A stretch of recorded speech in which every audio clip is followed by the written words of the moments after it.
अस्सलाम वालेकुम fox. I hope आप सब खैरियत से होंगे। आज हमारे पास काफ़ी इंटरेस्टिंग क्वेश्चन है एंड ये क्वेश्चन है हमारे स्टूडेंट अहमद की तरफ से। इनका क्वेश्चन है, sir what exactly repo operation is and how can we use them in our trading.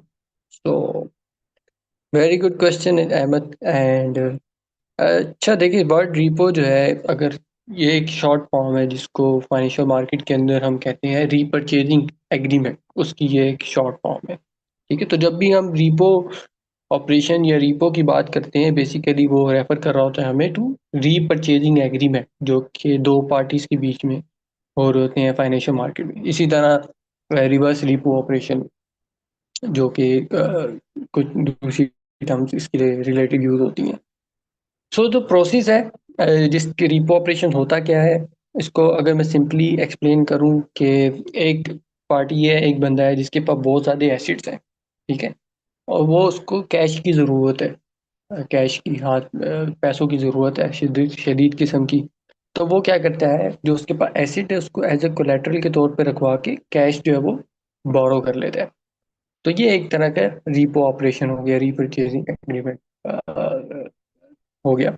ठीक है, इसी तरह फाइनेंशियल मार्केट के अंदर, या इसकी हम मैं एक और फाइनेंशियल मार्केट में जाने से पहले एक और आसान सी एग्जांपल दूं। जिस तरह आपके पास लेट से एक गाड़ी है या एक घर है या फिर एक मोटर बाइक है। ठीक है, तो आपको जो है वो कैश की ज़रूरत है, बहुत शदीद किस्म की ज़रूरत है आपको शॉर्ट टर्म फाइनेंसिंग, अपनी कोई भी अखराजात पूरे करने के लिए। तो आपने क्या किया, आपका एक दूसरा दोस्त है जिसके पास कैश अवेलेबल है, उसके पास कैश पड़ा बहुत ज़्यादा। अब आपको कैश की ज़रूरत है, तो आपने क्या किया कि अपने उस दोस्त से जो है वो कैश जो है वो उधार भी ले लिया। कुछ ऑब्वियसली इंटरेस्ट पे, 5% इंटरेस्ट के ऊपर ले लिया आपने, 5,000 रुपये जो है उससे कर्जा ले लिया कि मैं तुम्हें जब ये रिटर्न करूंगा तो 5% इस पे जो है वो इंटरेस्ट पे करूंगा। ठीक है, तो इसी तरह अब उसका ट्रस्ट लेने के लिए कि आप दोनों के बीच में एक ट्रस्ट जो है वो डेफिसिट ना हो, ट्रस्ट जो है वो कायम रहे, एतमाद रहे, उसके लिए आपने क्या किया, जो भी आपकी गाड़ी बाइक है उसको आपने एज अ कोलेटरल के तौर पे या गारंटी के तौर पे जो वो रखवा दिया उसके पास, कि मैं जब तक तुम्हें पैसे नहीं देता या मैं तुमसे ये पैसे ले रहा हूँ, उसकी अगेंस्ट में गारंटी में मेरे से ये मेरी गाड़ी या बाइक जो भी है वो रख लो अपने पास। ठीक है, ताकि एक ट्रस्ट फैक्टर जो है वो कायम रहे। इसी तरह फाइनेंशियल मार्केट्स के अंदर हमारे पास जो है वो सेम काम इंस्टीट्यूशंस कर रहे होते हैं, बड़े बड़े हेज फंड्स, बैंक्स। ठीक है, तो अब इंस्टीट्यूशन लेवल पे कुछ इंस्टीट्यूशंस होते हैं जो कि एसिड रिच होते हैं, मतलब उनके पास एसिड बहुत ज़्यादा होते हैं। इसी तरह कुछ इंस्टीट्यूशंस होते हैं जिनके पास कैश बहुत ज़्यादा होता है। ठीक है, कैश रिच होते हैं, जिस तरह मनी मार्केट फंड्स होते हैं, बैंक्स होते हैं जिनके पास एक्सेस रिजर्व हो। ठीक है, कैश कैश रिजर्व दो। इसी तरह एसिड एसिड रिच होते हैं, जिस तरह हेज फंड्स एसिड रिच में आ जाते हैं, या वो बैंक्स आ जाते हैं जिन्होंने बहुत ज़्यादा जो है वो सिक्योरिटीज ली होती हैं, जिसमें बॉन्ड्स या गवर्नमेंट ट्रेजरीज वगैरह। ठीक है, तो अब वो क्या होता है, जो इंस्टीट्यूशंस हैं जो कि एसिड रिच इंस्टीट्यूशंस हैं, उनको जो है वो कैश की ज़रूरत है। अब वो कैश की ज़रूरत उनकी हो सकती है शॉर्ट टर्म, अपनी जो वर्किंग कैपिटल है या जो रनिंग फाइनेंस है या जो ऑपरेशंस फाइनेंस है, उसको पूरा करने के लिए उनको ज़रूरत होती है। उन्होंने कोई पोजीशन या ट्रेड एग्जीक्यूट करनी है मार्केट में, तो उसके लिए उनको शॉर्ट टर्म कैश की ज़रूरत हो सकती है। ठीक है, जो कि ऐसी रिच इंस्टीट्यूशन है वो। अब जो कैश रिच इंस्टीट्यूशंस है जिसमें बैंक्स है या मनी मार्केट फंड है जिनके पास एक्सेस रिजर्व में है कैश का, तो ऑब्वियसली वो तो चाहेंगे कि जो उनके पास एक्सेस रिजर्व है कैश का, जो कैश उनके पास पड़ा हुआ है वो कहीं यूटिलाइज हो, उस पर कुछ ना कुछ उनको रिटर्न मिले। ठीक है, तो ये जो इंस्टीट्यूशंस है एसिड रिच, ये क्या करता है, ये उनसे जो है वो जो इनकी सिक्योरिटीज जो उन्होंने परचेज करी है, बॉन्ड्स या फिर जो गवर्नमेंट ट्रेजरी सिक्योरिटीज है, उनको एज अ कोलेटरल के तौर पे रखवा के जो है वो उनसे जो कि ऐसी जो कि कैश इंस्टीट्यूशन है उनसे कैश जो है वो बोरो करते हैं। ठीक है, और उनको जो है वो एज ए कोलेटरल के तौर पे बॉन्ड्स या जो उनके पास जो भी गवर्नमेंट ट्रेजरीज हैं वो रखवाते हैं। ठीक है, किसको, मनी मार्केट फंड्स को, और लेटर के जब उसकी मेच्योरिटी आएगी कि मुझे इतने दिन तक चाहिए, डेट, अब जो इसमें operation day to day operation भी होते हैं, 7 डे ऑपरेशन भी होते हैं, 30 डे ऑपरेशन भी होते हैं। ठीक है, तो अब जब भी उसमें जब टाइम लैप्स आएगा, ठीक है, उसका जो मेरे कैश जो बॉन्ड एज अ कोलेट्रल लिखवाए होंगे आफ्टर रीपो, जब टाइम लैप्स आएगा तो क्या होगा कि वो जो मनी मार्केट फंड्स है या जो जिसको बॉन्ड्स एज अ कोलेट्रल के तौर पे रखवा के कैश बोरो किया था हेज फंड ने, हेज फंड्स क्या करेगा उससे वो बाय बैक कर लेगा जो सिक्योरिटीज उसने एज अ कोलेट्रल के तौर पे रखवाई होगी या अमानत के तौर पे रखवाई होगी। ठीक है, अब वो जब बाय बैक वो करेगा तो ऑब्वियसली उसमें कॉस्ट जो कि कैश उसने बोरो किया वो और कुछ इंटरेस्ट उसको पे करना पड़ेगा मनी मार्केट फंड्स को या जिससे उसने कैश बोरो किया उसके ऊपर उसको।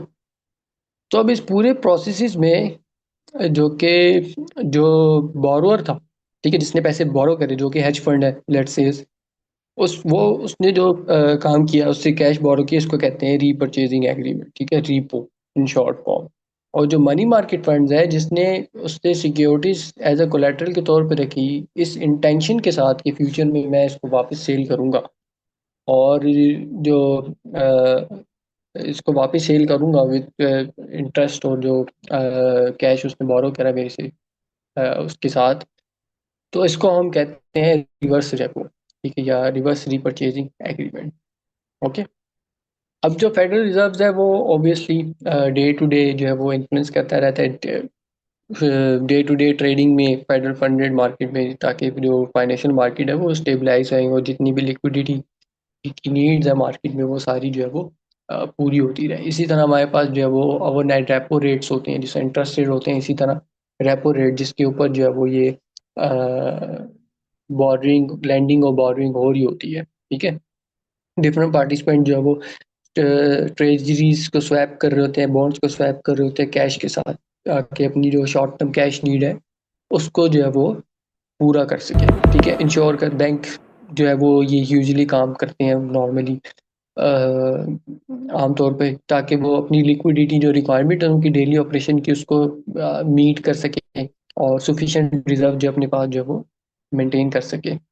ओके, सो ये अगर हम कहें कि रेपो रेट की, क्योंकि मैंने एग्जांपल दी, तो रेपो रेट जो है वो यूजुअली इन लाइन ही होते हैं विद फेडरल फंड रेट। ठीक है, या फेडरल रिजर्व के जो टारगेट इंटरेस्ट रेट होते हैं उसके इन लाइन ही होते हैं। ठीक है, इसमें कोई इतनी ज़्यादा डाइवर्जेंस जो है वो देखने को नहीं मिलती। अब जो इसकी एप्लीकेशन है हमारी ट्रेडिंग के अंदर इन्वेंट तो वो तब आती है जब हम लिक्विडिटी के साथ डील कर रहे हैं मार्केट के अंदर। ठीक है, मतलब एक्सेस लिक्विडिटी है मार्केट में या ड्राई लिक्विडिटी है मार्केट में। सो ओनली टाइम जब रेपो ऑपरेशन जो है वो ट्रेडेबल होंगे हमारे लिए मोस्ट, या हम कहेंगे कि यार ये अच्छी अपॉर्चुनिटी है कि हमें जो है वो रेपोस को जो है वो ट्रेड करना चाहिए। ठीक है, तो वो तब होंगे जब रेपो ऑपरेशन जो है वो फेल हो जाए। फेल हो जाए मतलब जब मार्केट में कैश ही ना हो, सिस्टम में जो है वो कैश की कमी हो।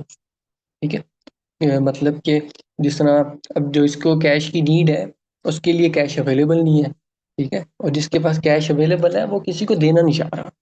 ठीक है, तो ये है कि जब अनसर्टेन एनवायरनमेंट हो जाता है तो उन कंडीशंस में जो है वो ये इस तरह की सूरत हाल क्रिएट होती है। इसकी एक एग्जांपल हम ऐसे रहते हैं जैसे सितंबर 2019 की एक रिसेंट एग्जांपल आपको दूं कि जब एक बहुत बड़ा एक कैश लिक्विडिटी का शॉर्टफॉल आ गया था यूएस में। ठीक है, तो जिसकी वजह से जो है वो डॉलर की जो है वो एक मैसिव डिमांड आई मार्केट के अंदर। ठीक है, और डॉलर जो है वो रैली करा। हमने देखा कि अर्ली 2020 में और एंड ऑफ द 2019 ये सिनेरियो हुआ था। तो जब इस तरह के ऑपरेशन इस तरह का सिनेरियो क्रिएट होता है जब शॉर्टफॉल आ जाए लिक्विडिटी का मार्केट के अंदर, ठीक है, कैश का, तो इस सूरत में सेंट्रल बैंक जो है वो फिर मार्केट में इंटरवीन करते हैं। ठीक है, और वो जो है वो program purchasing program securities purchasing program लेके आते हैं जिसमें वो शॉर्ट टर्म सिक्योरिटी जो मार्केट से बाय बैक करते हैं या रीपरचेज करते हैं, ताकि जो मार्केट की कैश नीड्स है उसको पूरा कर सके। ठीक है, बेसिकली मार्केट में लिक्विडिटी इंजेक्ट कर रहे होते हैं वो सिक्योरिटीज को बाय बैक करके। ठीक है, सो फेडरल रिजर्व जो है वो ये काम करता है यूएस के केस में। इसी तरह दूसरे सेंट्रल बैंक में भी इस सेम रिपो ऑपरेशन होते हैं, बैंक ऑफ इंग्लैंड में, यूरोपियन सेंट्रल बैंक में, या फिर bank of Canada, bank of Japan, इधर भी आपको ये जो है वो चीज़ें देखने को मिलेंगी। ठीक है। तो अब जो इम्पोर्टेंट चीज़ है वहाँ यहाँ पे वो ये नहीं है कि day to day repo operation जो है वो बढ़ रहे हैं या कम हो रहे हैं हमारे लिए, ठीक है। हमारे लिए इम्पोर्टेंट चीज़ ये है यहाँ पे कि हमने जो है वो वेट करना है जब कोई बड़ा लिक्विडिटी का मसला है मार्केट के अंदर, ठीक है। अब या तो एक्सेस लिक्विडिटी हो मार्केट के अंदर, या फिर जो है लिक्विडिटी शॉर्टफॉल हो मार्केट के अंदर, ठीक है, या लिक्विडिटी अवेलेबल ना हो मार्केट के लिए। तो वो जो है हमारे पास जो है वो एक अच्छी ट्रेडेबल अपॉर्चुनिटी होती है, जिसपे हम जो है वो ट्रेड कर सकते हैं करेंसीज को। सो ये आई होप सो आपको आपके क्वेश्चन का आंसर मिल गया होगा, ठीक है। तो इम्पोर्टेंट चीज़ अगेन एंड में जो मैंने आपको बताई कि डे टू डे ऑपरेशन नहीं है इसके। हाँ, आप वीकली ऑपरेशन देख सकते हैं, मंथ टू मंथ भी देख सकते हैं, ये रेपो ऑपरेशंस कैसे चल रहे हैं। तो आपको एक ओवरऑल लिक्विडिटी की पिक्चर मिल जाती है, मार्केट में लिक्विडिटी किस तरह अवेलेबल है। जिस तरह हम करंट सर्कमस्टांसिस की बात करें तो रेपो रेट जो है वो बहुत हाई है, इंटरेस्ट रेट भी हाई है यूएस में। तो आप इधर अगर चार्ट में देखें, ये वेबसाइट पे आप आएंगे, सिंपल रेपो ऑपरेशन पर यूएस रेपो ऑपरेशन सर्च करेंगे तो आपको टॉप पे मिलेगी वेबसाइट। ट्रेड बहुत कम है, क्योंकि जो शॉर्ट टर्म में उसकी कॉस्ट बहुत ज़्यादा है इंटरेस्ट रेट बढ़ने में। और जो रेपो रेट्स और जो इंटरेस्ट रेट होते हैं वो दोनों इन लाइन ही होते हैं most of the time. So that's it, I hope so, that's it. अपना बहुत ज़्यादा ख्याल रखिएगा, स्टे सेफ, स्टे ब्लेस।